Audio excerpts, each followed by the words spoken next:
गौतम बुद्ध के बचपन का नाम सिद्धार्थ था। अक्सर सिद्धार्थ एकांत में जाकर ध्यानमग्न रहा करते थे।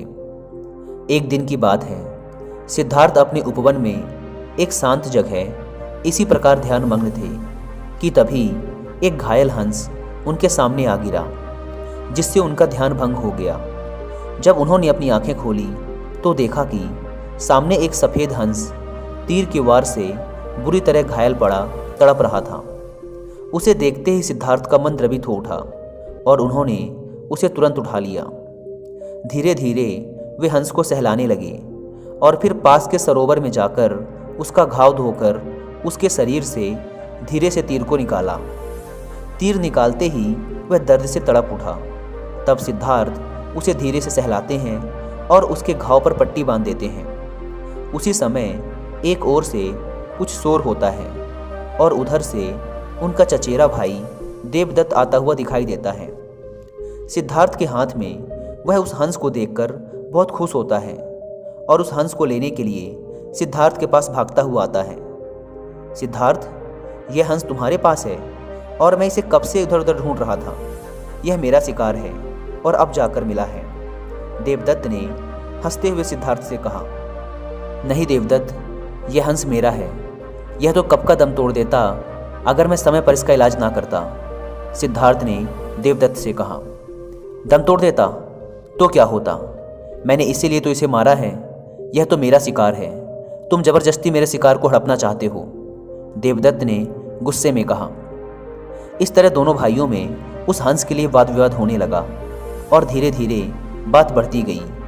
तब दोनों ने मिलकर फैसला किया कि यह हंस किसका है, इस बात का निर्णय महाराज शुद्धोधन के पास जाकर ही होगा। और दोनों भाई राज दरबार में गए। वहाँ उन दोनों ने अपना अपना तर्क महाराज के सामने रखा। दोनों की बातों को ध्यान से सुनने के बाद महाराज शुद्धोधन विचार करके बोले, चूंकि यह हंस देवदत्त का शिकार है, इसलिए इस पर पहला अधिकार देखा जाए तो देवदत्त का है। परंतु सिद्धार्थ ने भी इस हंस की जान बचाई है, इसलिए उन दोनों के ही अधिकारों को नकारा नहीं जा सकता।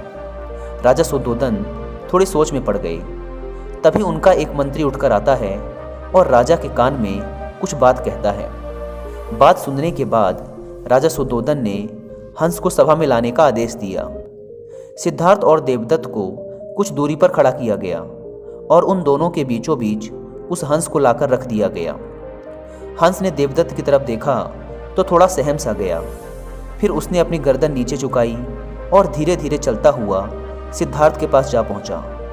सिद्धार्थ के पास पहुंचकर उसने अपनी चोंच सिद्धार्थ के पैरों पर रख दी और फिर वहीं उसके पैरों के पास बैठ गया। यह देखकर सारी सभा दंग रह गई। इसके बाद राजा शुद्धोधन ने अपना निर्णय सुनाते हुए कहा, मारने वाले से बचाने वाला बड़ा होता है। इस हंस ने अपने असली मालिक को खुद चुना है, इसलिए ये हंस सिद्धार्थ का हुआ। महाराज शुद्धोधन का निर्णय सुनकर सिद्धार्थ की आंखों में एक चमक आ गई और वे उस हंस के शरीर पर धीरे से अपना हाथ सहलाने लगे। दोस्तों, इस कहानी में हमने देखा कि एक बेजुबान जानवर भी प्रेम की भाषा समझता है और ये एक चीज़ हम सब ने अपनी ज़िंदगी में एक्सपीरियंस कर रखी है। एक किसान के लिए उसके बैल उसके प्रेम को महसूस कर सकते हैं।